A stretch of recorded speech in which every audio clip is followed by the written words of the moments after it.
عزیز بھائیوں بہنوں اور دوستوں، میں ہوں طارق وارث، پروگرام زندگی کی باتیں لے کر آپ کے سامنے حاضر ہوں FGA بائبل کالج لاہور سے۔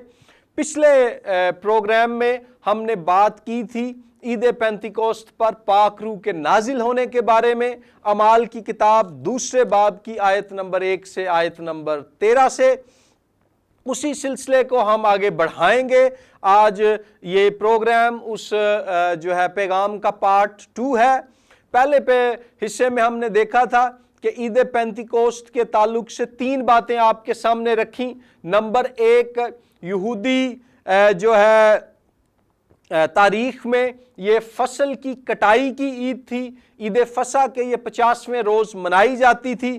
خروج کی کتاب میں خدا نے یہودیوں کو عید پینتیکوست منانے کا حکم دیا تھا، خروج 23:16 اور خروج 34:22 میں۔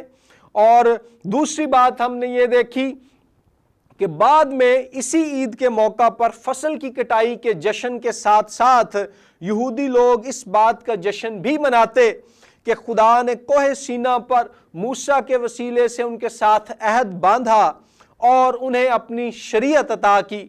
اور پھر اس کے تعلق سے تیسری بات ہم نے یہ دیکھی کہ یہودیوں میں جو قمرانی فرقہ تھا، قمران برادری، وہ عید پینتیکوست کے موقع پر نئے ممبران کو اپنی جماعت میں شامل کرتے۔ یہ تھا پس منظر ہم نے دیکھا۔ اور پھر میں نے اعمال 2:1-13 میں سے 4 پوائنٹس کا ذکر کیا تھا، اور ان میں سے 2 پوائنٹس آپ کے سامنے رکھے تھے کہ عید پینتیکوست پر پاک روح کا نزول خدا کے نئے عہد کا نشان ہے، اور دوسرا پوائنٹ تھا عید پینتیکوست کے موقع پر پاک روح کا نزول خدا کی حضوری کی آمد ہے۔ آج تیسرا اور چوتھا یہ 2 آخری پوائنٹس میں آپ کے سامنے رکھوں گا، اور تیسرا پوائنٹ یہ ہے، یہ پچھلے ہی پیغام کا سلسلہ ہے جسے میں جاری رکھے ہوئے ہوں۔ پوائنٹ ہمارے سامنے یہ ہے کہ عید پینتیکوست کے موقع پر پاک روح کا نزول پیدائش 11:1-9 میں بابل کی لعنت کی منسوخی ہے۔ عید پینتیکوست پر پاک روح کا نزول بابل کی لعنت کی منسوخی ہے۔ پاک روح کا نزول بابل کی لعنت کی منسوخی ہے۔ اگر آپ پیدائش 11:1-9 پڑھیں تو وہاں پر ہمیں ذکر ملتا ہے کہ لوگ اکٹھے ہوئے اور انہوں نے ایک برج بنانا شروع کیا، اور انہوں نے یہ ارادہ باندھا کہ وہ اس برج کو آسمان تک لے جائیں گے اور وہاں اپنے لیے نام کریں گے۔ تو خدا نے وہاں ان کی زبانوں میں اختلاف ڈال دیا، ان میں کھلبلی اور ڈس کوآرڈینیشن پیدا ہو گئی، اور وہ تمام روئے زمین پر بکھر گئے۔ بابل کی یہ لعنت جو ہے بنی نوع انسان کی ہم آہنگی کے خاتمے کا آغاز تھی۔ ہم آہنگی اور اتحاد کی جگہ اختلاف اور انتشار وہاں پر آ گیا۔ غور کیجئے کہ جیسے پیدائش 11:1-9 میں نئی زبانیں وجود میں آئیں، اعمال 2:1-13 میں خدا جو ہے اس زمانے کے لوگوں کی طرح اب اپنی کلیسیا کو، مسیحی لوگوں کو بھی نئی زبانیں، غیر زبانیں بخشتا ہے، اور لکھا ہے کہ یہ زبانیں بولنے کی طاقت پاک روح نے انہیں بخشی۔ یہاں پر بڑے دلچسپ کمپیریزنز، موازنے کے تعلق سے بڑے دلچسپ نکات ہیں اعمال 2:1-13 اور پیدائش 11:1-9 کے درمیان۔ اور میرا بنیادی نقطہ یہی ہے کہ اعمال 2:1-13 میں عید پینتیکوست پر روح القدس کی آمد پیدائش 11:1-9 میں بابل کی لعنت کی منسوخی ہے۔ غور کیجئے، پیدائش 11 میں لوگ خدا تک پہنچنے کی کوشش کر رہے ہیں، وہ اوپر خدا تک جانے کی کوشش کر رہے ہیں۔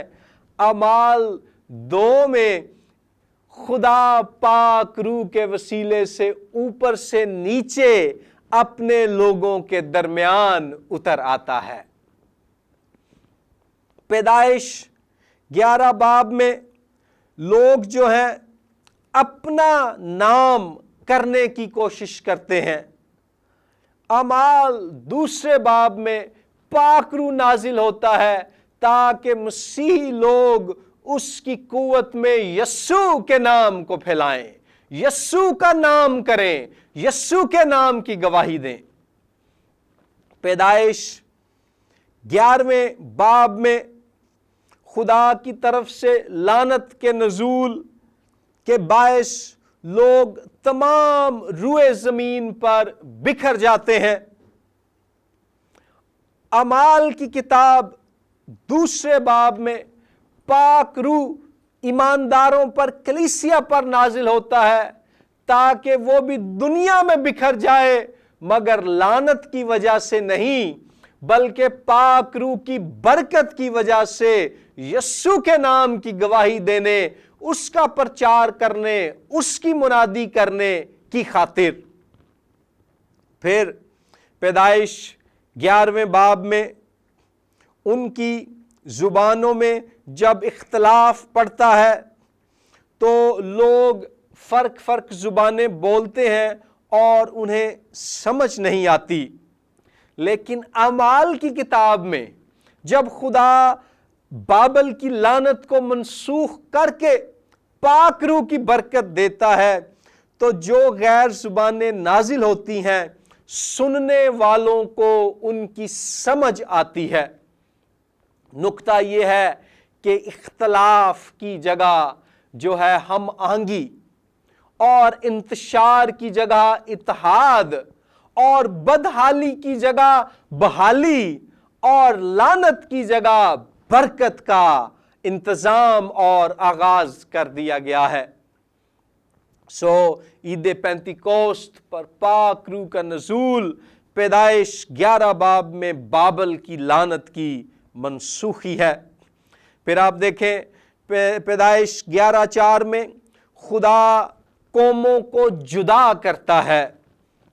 وہ ان کی ایک ہی زبان تھی، ان کی ایک زبان کی جو یونٹی تھی، جو اتحاد تھا، خدا اسے تباہ کر دیتا ہے۔ جدائی ہے، تباہی ہے پیدائش 11 باب میں۔ لیکن اعمال 2:6 میں جو ہے خدا ان کو مختلف زبانیں بخشتا ہے۔ اعمال 11 میں ایک زبان تھی، کئی زبانیں ہو گئی۔ یہاں جو ہے اعمال 2:6 میں خدا انہیں مختلف زبانیں بخشتا ہے، لیکن ان مختلف زبانوں کے بخشے اور بولے جانے کے باوجود اعمال 2:6 میں لکھا ہے کہ ہر ایک کو یہی سنائی دیتا تھا کہ یہ میری ہی بولی بول رہے ہیں۔ پیدائش 11 میں unity of one language is destroyed, ایک زبان کا اتحاد تھا وہ تباہ ہوتا ہے۔ اعمال 2:6 میں بہت سی زبانیں بولی جا رہی ہیں لیکن ایک ہی بولی سنائی دی جا رہی ہے، اور اس سنائی دیے جانے میں پیغام کیا ہے؟ خدا کے بڑے بڑے کام۔ پیدائش 11 میں انسان بڑا بننا چاہتا ہے، انسان بڑا کام کرنا چاہتا ہے، انسان خدا تک پہنچنا چاہتا ہے۔ اعمال 2 باب میں عید پینتیکوست پر خدا کا بڑا نام، خدا کا بڑا کام ظاہر ہو رہا ہے، اور خدا آسمان سے نیچے پاک روح کی صورت میں انسانوں کے درمیان موجود ہوا ہے۔ اس کی الہی حضوری اتر گئی ہے لوگوں میں، اس کے ایمانداروں میں۔ پھر پیدائش 11 باب جو ہے یہ خدا کی طرف سے لعنت کی کہانی ہے۔ لوگ بہت سی قوموں میں بٹ جاتے ہیں، تقسیم کر دیے جاتے ہیں، اور یہ خدا کی عدالت کے نزول کا نشان اور اظہار ہے۔ لیکن اعمال دوسرا باب یہ جو ہے یہ جو کہانی ہے یہ ریورسل آف دیٹ کرس، یہ اس لعنت کی منسوخی ہے، اس لعنت کا الٹ ہے۔ خدا پاک روح نازل کر کے دنیا کی بہت سی قوموں کو اکٹھا کر کے یسوع مسیح پر ایمان کے وسیلے سے، پاک روح کی حضوری کے وسیلے سے ایک قوم بناتا ہے۔ یہاں آپ دیکھیں اعمال 2:9 میں لکھا ہے، پارتھی، مادی، ایلامی، مسوپتامیہ، یہودیہ، کپدوکیہ، پنتس اور آسیا اور فروگیا اور پمفلیا اور مصر اور لبوا کے علاقے کے لوگ، پھر رومی مسافر، پھر خواہ یہودی خواہ ان کے مرید اور کریتی اور عرب، یہ سب لوگ مختلف قوموں سے تعلق رکھتے ہیں، مختلف زبانیں بولتے ہیں، لیکن خدا مسیح پر ایمان اور پاک روح کی حضوری کے وسیلے سے انہیں ایک قوم بنا رہا ہے۔ پیدائش 11 میں ایک قوم بہت سی اقوام میں بٹی، اعمال 2 میں بہت سی قومیں روح القدس کی حضوری کے وسیلے سے یسوع مسیح کی ایک قوم بن رہے ہیں۔ اس میں ایک پیغام یہ بھی ہے کہ یسوع مسیح کے آنے کے بعد اور پاک روح کے نازل ہونے کے وسیلے سے اب صرف یہودی ہی نہیں بلکہ دنیا کی کسی بھی قوم سے کوئی بھی شخص تعلق رکھتا ہے، وہ مسیح پر ایمان لا کر پاک روح سے نئے سرے سے پیدا ہو کر خدا کی قوم میں شامل ہو جاتے ہیں۔ خدا نے یہودی قوم کو رد نہیں کیا، اس نے قوم اسرائیل کو رد نہیں کیا، لیکن اس نے یہ برکت نازل اور مہیا کر دی ہے کہ جو کوئی یسوع پر ایمان لائے اور روح القدس کے وسیلے سے نئے سرے سے پیدا ہو جائے اور خدا کے روح کی قوت کو اپنی زندگی میں لے لے اور اس کی الہی حضوری کو اپنے اندر لے لے، اب وہ قوم اسرائیل کے ساتھ ساتھ خدا کی قوم بننے کے اعزاز میں شامل ہو جاتے ہیں۔ خدا نے دنیا کی دیگر قوموں کو بھی قوم اسرائیل کے ساتھ اپنے لوگ بننے کا جو ہے موقع اور اعزاز بخش دیا ہے، اگر وہ یسوع پر ایمان لائیں اور روح القدس کو اپنی زندگیوں میں لیں۔ اور پھر اس تعلق سے ایک اور بات یہ ہے کہ پیدائش 11 باب میں بابل کا واقعہ خدا کی عدالت کی یاد دلاتا ہے، لیکن اعمال 2 باب میں پینتیکوست پر روح القدس کے نازل ہونے کا واقعہ خدا کی برکت کی یاد دلاتا ہے، خدا کی بحالی کی خوشخبری کی یاد دلاتا ہے۔ اس میں ہمارے لیے عملی چیلنج کیا ہے؟ عملی سوال یہ ہے کہ آج ہم جس بھی کلیسیا میں ہیں، ہمارے بیک گراؤنڈز مختلف ہیں، لیکن کیا ہماری کلیسیا بطور چرچ، بطور کلیسیا فرق پس منظر کے باوجود ہم روح میں یگانگت دنیا کو دکھاتے ہیں؟ ہم مسیحیوں میں پاک روح کے وسیلے سے خدا کا اتحاد، اس کا اتفاق اور اس کی جو ہم آہنگی نظر آتی ہے؟ اس میں یہاں آپ غور کریں کہ مختلف قوموں کے لوگ ہیں اور روح القدس یسوع مسیح میں پاک روح کے وسیلے سے انہیں ایک قوم بنا رہا ہے، اور وہ ہے یسوع مسیح کے لوگ، ایک کلیسیا بنا رہا ہے۔ ہم جو آج کی کلیسیا میں اپنے اپنے علاقوں میں ہیں، کیا ہم ایسی روحانی یگانگت کا مظاہرہ کرتے ہیں؟ ہم میں خدا کے روح کی یگانگت، محبت، اتفاق اور اتحاد نظر آتا ہے؟ ایسا تو نہیں ہے کہ ہم آپس میں جھگڑتے، لڑتے اور مقابلہ کرتے رہتے ہیں۔ اور ایک اور عملی چیلنج جو ہمارے سامنے ہے وہ یہ ہے کہ شخصی طور پر کون سی ایسی بری باتیں، لعنتیں، قباحتیں یا قدورتیں ہیں جن کو آج مجھے ضرورت ہے کہ میں پاک روح کی مدد سے منسوخ کروں، جو روح القدس کی قوت کے وسیلے سے میری زندگی سے کینسل ہو۔ کہیں گھمنڈ تو نہیں ہے، شہرت کا لالچ تو نہیں ہے، دولت کی ہوس تو نہیں ہے، جنسیت کا غلبہ تو نہیں ہے،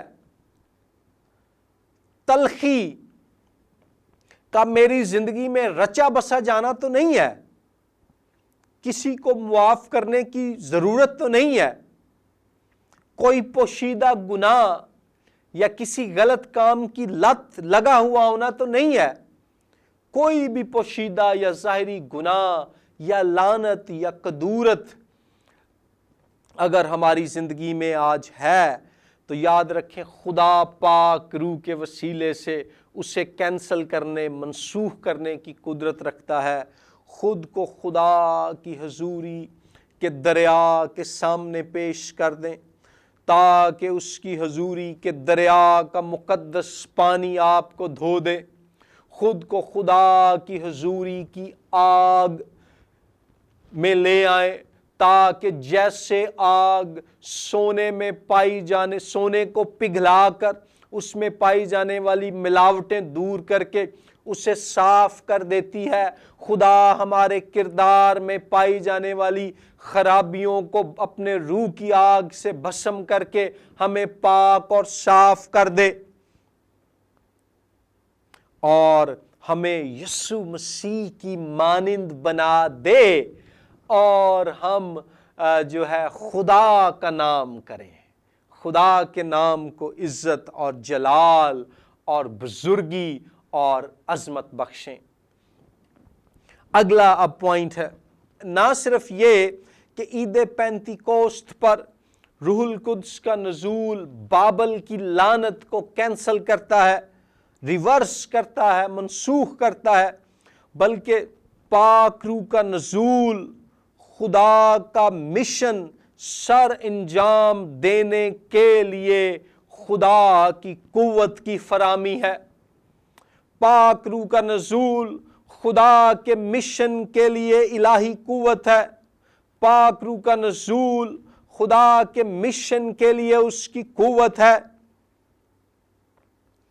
جب یہودی لوگ عید پینتیکوسٹ مناتے تھے تو خروج 23:16 کے مطابق، خروج 34:22 کے مطابق اسے فصل کی کٹائی کی عید کہا جاتا تھا۔ خدا نے کلیسیا کو عید پینتیکوسٹ کے موقع پر اس لیے روح القدس بخشا تاکہ روح القدس کی قوت میں، پاک روح کی طاقت میں ہم تمام دنیا میں روحوں کی نجات کی ایک بڑی فصل کو کاٹیں۔ روحوں کی نجات کی فصل، اگر آپ متی 9واں باب 36 تا 39 آیات پڑھیں تو وہاں پر یسوع مسیح نے روحانی فصل کی کٹائی کی بات کی ہے۔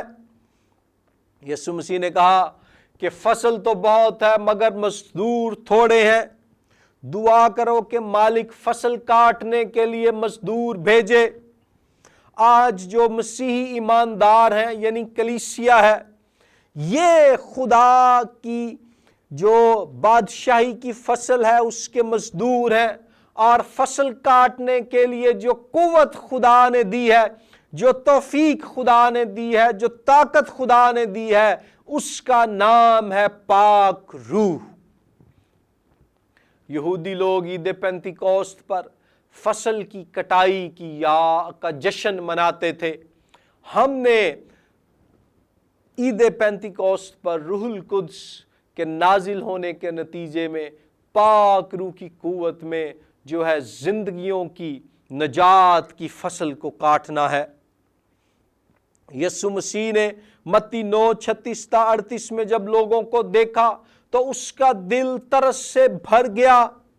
آج کھوئے ہوئوں کے لیے، بھٹکے ہوئوں کے لیے، زندگیوں کی نجات کی فصل کی کٹائی کے لیے روح القدس ہے جو ہمیں ترس اور توفیق بخشتا ہے اور قوت دیتا ہے، آئیں پاک روح کو اپنی زندگیوں میں لیں تاکہ گناہگاروں کی نجات کا بوجھ اور ترس اور درد ہماری زندگیوں میں آ جائے، اور ساتھ ہی وہ ترس صرف ترس تک نہ رہے بلکہ اس میں خدا کی توفیق یعنی پاک روح کی قوت بھی ہو، اور ہم باہر نکلیں اور روح القدس کی قوت میں یسوع کے نام کی گواہی دیں۔ اعمال 1:8 میں یسوع مسیح نے فرمایا، جب روح القدس تم پر نازل ہوگا تو تم قوت پاؤ گے، یعنی ڈونامس پاؤ گے، جس سے انگریزی لفظ ڈائنامائٹ نکلا ہے، بم، بارود۔ دنیا کا ڈائنامائٹ تباہی لاتا ہے، پاک روح کا ڈائنامائٹ بحالی لاتا ہے۔ دنیا کا ڈائنامائٹ موت لاتا ہے، پاک روح کا ڈائنامائٹ زندگی لاتا ہے۔ دنیا کا ڈائنامائٹ مایوسی لاتا ہے، پاک روح کا ڈائنامائٹ خوشخبری لاتا ہے۔ ابتدائی کلیسیا میں جیسا کہ میں نے ذکر کیا، جو اسینی فرقہ تھا وہ کمران جماعت عید پینتیکوسٹ کے موقع پر نئے لوگوں کو جو ہے اپنی جماعت میں شامل کرتے تھے۔